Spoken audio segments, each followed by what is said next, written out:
మీకు ఓ మాట అంటారు, కళాకారుడు మన గరికపాటి గారు కూడా ఒక మాట అన్నాడు, ఓకే. అద్భుతమైన మాట. కళాకారులు వాళ్ళు మనల్ని వినోదింపు చేయడానికి, మనల్ని ఆలోచింపు చేయడానికి వాళ్ళు చేసే దాన్ని చూడాలి, కానీ వాళ్ళ పర్సనల్ జీవితం చూడకూడదు. Very good.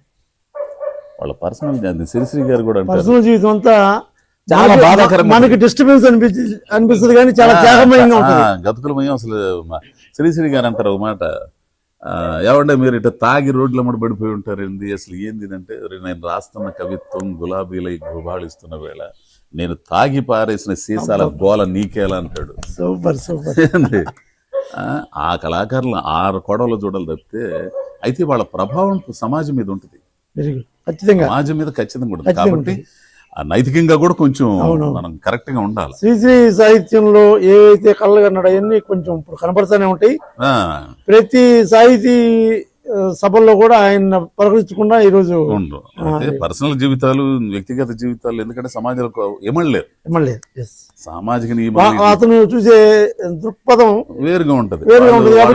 ఆలోచిస్తారు, ఫ్యూచర్ లో ఉంటుంది, స్వార్థం ఉండదు. అందుకే అంటాడు, ఆ కళాకారుడిగా పుట్టినాడు వ్యాపారం చేయలేడు, అబద్ధం ఆడలేడు, ఏంది బతకలేడు, ఏంది ఇవన్నీ ఉంటాయి. ఆడికి అంత ఆనందం. ఇప్పుడు మీరు ఇట్లా ఈ కమ్యూనిస్ట్ భావజాలంతో నడుస్తున్నప్పుడు ఇంట్లో పరిస్థితి అప్పుడు నాన్న ఎలా ఉండేవాడు? చాలా ఇసిగిచ్చే ఉన్నాయి. నేను పని పాట లేకుండా తిరిగేవాడిని, పెద్ద సంసారం, ఆయన ఇది చేసేవాడు, నేను ఎక్కడ పడితే అక్కడ నాటకాలని అయ్యేది తిరిగేవాడిని. ఏంది ఇటు పని పాట లేకుండా తిరుగుతున్నాడు అనుకునేవాళ్ళు. చాలా ఈ పార్టీ పెద్దలతో కూడా మీకు వార్నింగ్ ఇప్పించామంట, ఏదైనా పని చేసుకోమని చేసేవాళ్ళు. చాలా మంది లైన్ లో పెట్టాలని చూసారు, కానీ నా ఇది వేరు. అప్పుడు పార్టీలో కూడా డిఎన్ స్వామి గారు వీళ్ళందరూ కూడా వీళ్ళు ఆర్టిస్ట్ ఉన్నాడని గుర్తించారు. గుర్తించి మనకి ఇది చేసింది ఎవరు ఉన్నారు కాబట్టి, తర్వాత కాలంలో కొద్దిగా మనకి మెచ్యూరిటీ వచ్చిన తర్వాత కూడా మన ఆలోచన విధానం ఆ వైపుగానే ఉంది. అక్కడ గుర్తించినప్పుడు మాచర్ల మోహన్ రావు. Very good.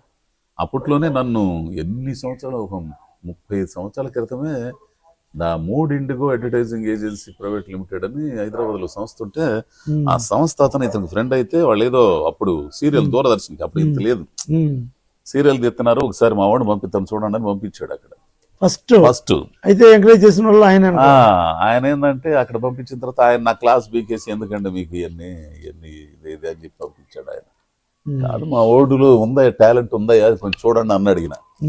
కొత్త వాళ్ళు కదండి అదే చెప్పేసి పంపించేశాడు.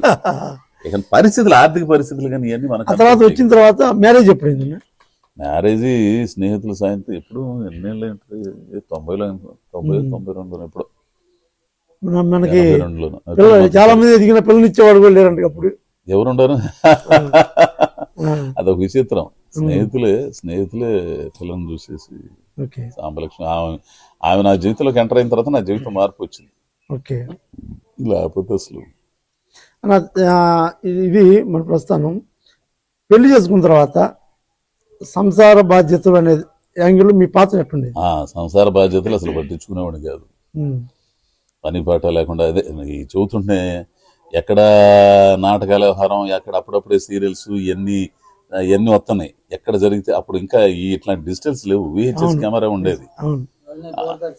దూరదర్శన్ కృప అని ఉండేవాడు నాడు, ఆ కృప దగ్గర కెమెరా ఉండేది, జేవిస్ కెమెరా. నాకు సీరియల్స్ తీయాలని చాలా ప్రయత్నం. అప్పుడే శంకర్ కూడా, అప్పటికే శంకర్ ప్రొడ్యూసర్,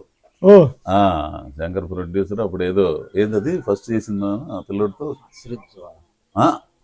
అశ్రుజ్వాల అని చెప్పేసి, అతని పేరు మౌడిపల్లి అంజనీ కుమార్ అనేవాడితో నేను ఆ తర్వాత సిటీ కేబుల్ పనిచేసేటప్పుడు తీసుకొచ్చి చూపించాడు. అప్పుడు పెద్ద పెద్ద క్యాసెట్లు ఉండేవి.